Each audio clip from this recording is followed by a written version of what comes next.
why is the Sheikh interested in having a program for the young guys? Why is Brother Usama interested in having a program for the young guys? Is it just because they have nothing else to do during their day? No.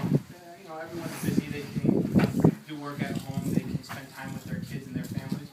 But the reason why both of them are interested in doing something for you guys and making time for you aside from their families is because you have a very important place in Islam.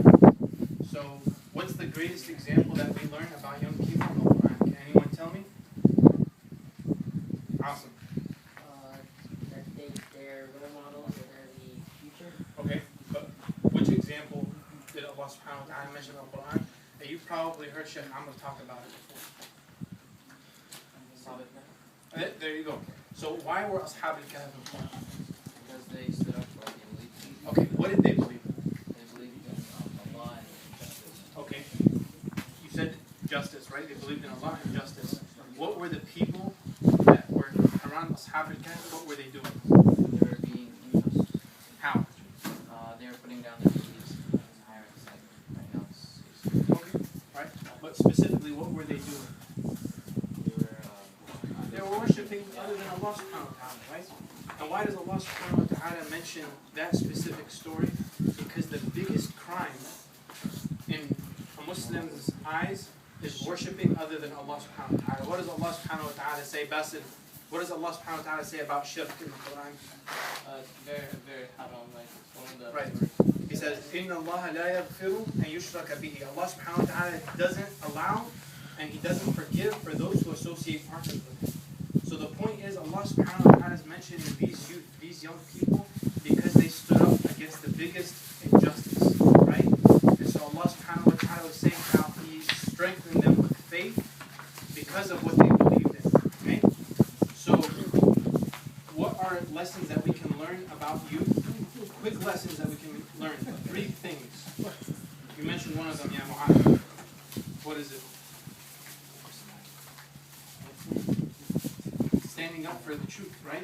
Young people like you have an inclination to stand up for the truth. And they have an inclination to stand by it. Not only stand up for it, but when people test them, they stand firm and they don't let anybody push them down.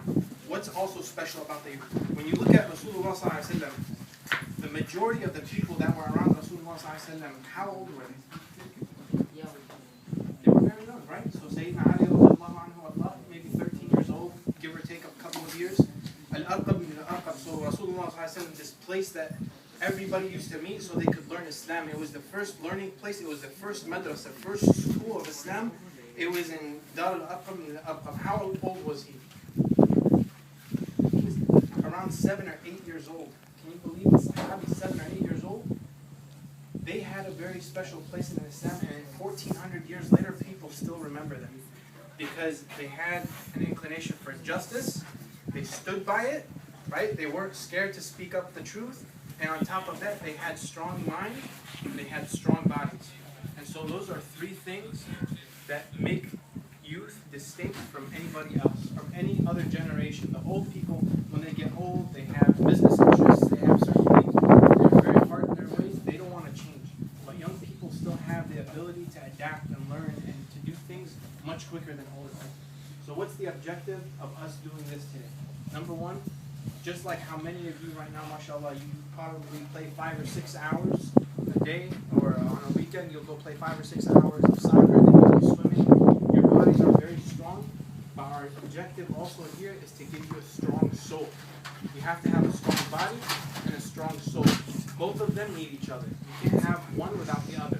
In order to be effective, in order to be successful in your life. That's number 1. Number 2, it's really fun. Yesterday, Brother Usama and I, when we were talking about, we used to live here, probably 25 years ago. In this park right here, the older people like I want you to be cool.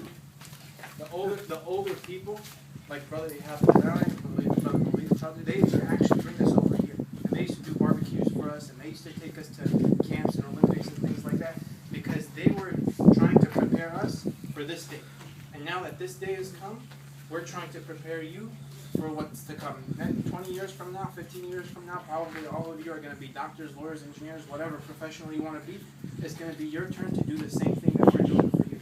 So we're preparing you for leadership, but we also want to foster a sense of friendship and brotherhood. Those are three things that we want to achieve today. So this is going to be the first of many activities that we have, inshallah. We can learn, we can become better people while we have fun. But also when we have fun, we can also be serious at the same time. So whenever we have these things, these activities, if Sheikh Amr or Brother Usama or myself or any of us are trying to get you to learn something for 10, 15, 20 minutes, be patient. We're trying to instill within you a good, strong soul just as much as you have a good, strong body. Just a few words.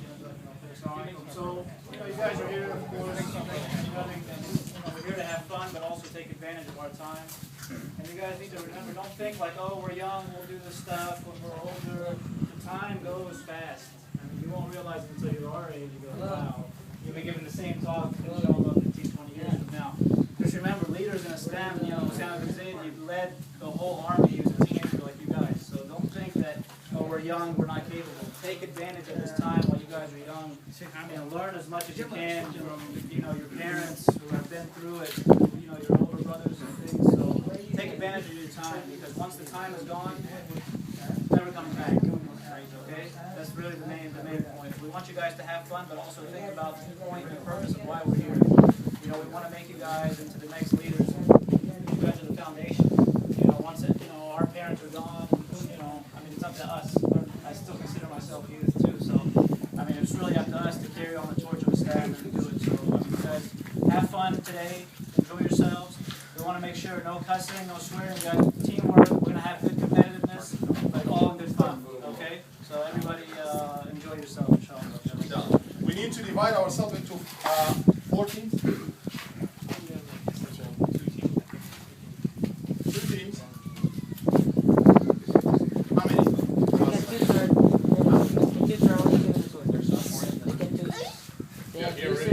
Yusuf, Muhammad, and Ali.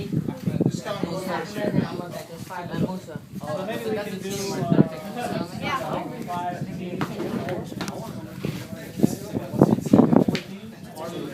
5 or 6 right now.